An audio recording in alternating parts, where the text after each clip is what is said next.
ଗାଁଟିର ନାଁ ଥିଲା ରଘୁନାଥପୁର। ଗାଁର ଶେଷ ମୁଣ୍ଡରେ ମଶାଣି ନିକଟରେ ଗୋଟିଏ ଚାଳ ଘରଟି ଥିଲା। ସେହି ଘରେ ରମେଶ, ତା ସ୍ତ୍ରୀ ସୁନିତା ଓ ତା ଝିଅ ମୀନା ରହୁଥିଲେ।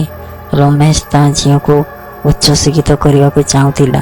ସେଥିପାଇଁ ସେ ତା ଝିଅକୁ ନିଜ ଘରେ ନ ରଖି ଭୁବନେଶ୍ୱରରେ ଗୋଟିଏ ବଡ଼ କଲେଜ ହଷ୍ଟେଲରେ ରଖି ପାଠ ପଢ଼ାଉଥିଲା। ଝିଅଟି କିନ୍ତୁ ବହୁତ ଜିଦି, ଖୁବ୍ ଚାଲିଲା, ଶଗଡ଼ରେ ହାତ ମାରିବା ବୋଲି ବିଛୁଆତି ଥିଲା। ହଷ୍ଟେଲ ଧାନକଟା ଛୁଟି ପାଇ ଝିଅଟି ଆସିଥାଏ ଘରକୁ। ଆଜିକାଲିର ଆଧୁନିକ ଯୁଗର ପିଲା କିଏ ବା ଅନ୍ଧବିଶ୍ୱାସକୁ ବିଶ୍ୱାସ କରେ।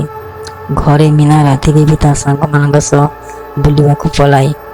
ଘରେ ବାପା ରମେଶ ଆଉ ତା ମା ସୁନିତା ଏସବୁ ଦେଖି ପାଟି କଲେ ବି ମୀନା ତାଙ୍କ କଥା ଖାତିର କରେନି। ଦିନକର କଥା, ମୀନା ତା ବାପାଙ୍କ ସହ ମିଶି ଏକ ଦୂର ଜାଗାକୁ ବଣଭୋଜି କରିବାକୁ ଯାଇଥିଲେ। ଆସିଲା ବେଳେ ସେମାନେ ଯାଇଥିବା ଅଟୋଟି ବାଟରେ ଖରାପ ହୋଇଗଲା। ସେଥିପାଇଁ ସିଏ ଆଉ ତାଙ୍କ ସାଙ୍ଗମାନେ ଅଧା ବାଟ ଚାଲି ଚାଲି ଆସିଲା ପରେ ଗୋଟିଏ ହୋଟେଲ ରୁମ୍ରେ ବୁକିଂ କରି ରହିଗଲେ। ମୀନା ଗୋଟିଏ ସିଙ୍ଗଲ ରୁମ୍ରେ ରହିଲା। ରାତି ବହୁତ ହେବାରୁ ସମସ୍ତେ ହତାଶ ହୋଇ ଶୋଇପଡ଼ିଲେ। ହଠାତ୍ ରାତି 2ଟା ବେଳେ ମୀନାର ନିଦ ଭାଙ୍ଗିଲା। ଆଉ ସେତିକି ବେଳେ ସେ ଶୁଣିବାକୁ ପାଇଲା ଗୋଟିଏ ପାଉଁଜିର ସ୍ୱର। ଏ ସ୍ୱରରେ ରୁମ୍ର କବାଟ ପଟୁ ଆସୁଥାଏ। ମୀନା ସେ କବାଟ ଖୋଲି ଦେବା ମାତ୍ରେ ସେ ସ୍ୱର ବନ୍ଦ ହୋଇଗଲା।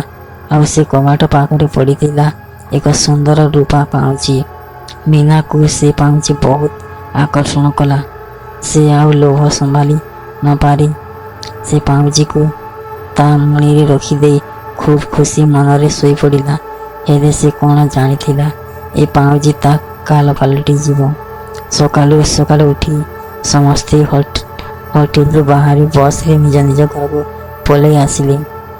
ମୀନା ସେ ପାଉଁଜି କଥା କାହାକୁ ବି କହିନଥିଲା। କାଲି କହିଲେ ସେମାନେ ତାଠୁ ନେଇଯିବେ ବୋଲି ସେ ସେହି ପାଉଁଜି କଥା କାହାକୁ ବି କିଛି ଜଣେଇ ନଥିଲା। ତା ପରଦିନ ରାତିରେ ସେ ସେହି ପାଉଁଜି ନିଜ ଗୋଡ଼ରେ ଲଗାଇ ଶୋଇପଡ଼ିଲା। ଠିକ୍ ସେହି ରାତି 3ଟା ପାଖାପାଖି ଆଖି ହଠାତ୍ ଖୋଲିଲା। ତା ତଣ୍ଟି ଶୁଖିଗଲା। ପାଣି ପିଇବା ଲାଗି ଯେତେବେଳେ ରୋଷେଇ ଘରକୁ କବାଟ ଖୋଲି ସେତେବେଳେ ତା ଆଖି ଆଗରେ ନାଚି ଉଠିଲା ଗୋଟିଏ ଅପୂର୍ବ ଦୃଶ୍ୟ, ଯାହାକୁ ଦେଖି ଭୟରେ ଚିତ୍କାର କରିବାକୁ ଲାଗିଲା। ସତେ ଯେମିତି ତା ଗୋଡ଼ ପାଦକୁ କିଏ କାମୁଡ଼ି ପକାଉଥିଲା। ତାହାର ଚିତ୍କାର ଶୁଣି ରମେଶ ଆଉ ସୁନିତା ତା ପାଖକୁ ଦୌଡ଼ି ଆସିଲେ। ମୀନା ଆଖି ଖୋଲିଲା ବେଳକୁ ସେ ତା ବେଡ଼୍ରେ ଶୋଇଥିଲା। ଆଉ ନିଦ ଭାଙ୍ଗିବା ସେ ସ୍ତ୍ରୀ ରୂପ ଭୁତୁଣୀର ମୁହଁକୁ ଦେଖିଥିଲା। ଗୋଟିଏ ଅଦ୍ଭୁତ ସ୍ୱପ୍ନ, ଯେଉଁଟାକୁ ଦେଖି ତା ରୋମ ଟାଙ୍କୁରି ଉଠିଲା।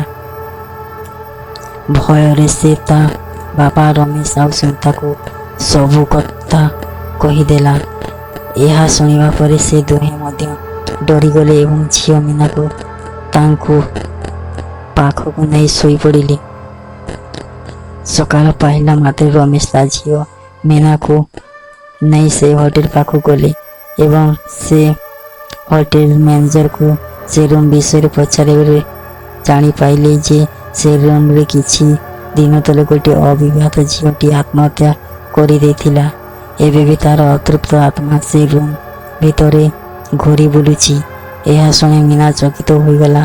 ଆଉ ପାଦରୁ ସେ ପାଉଁଜି ବାହାର କରି ସେ ରୁମ୍ ଭିତରକୁ ଫିଙ୍ଗିଦେଲା।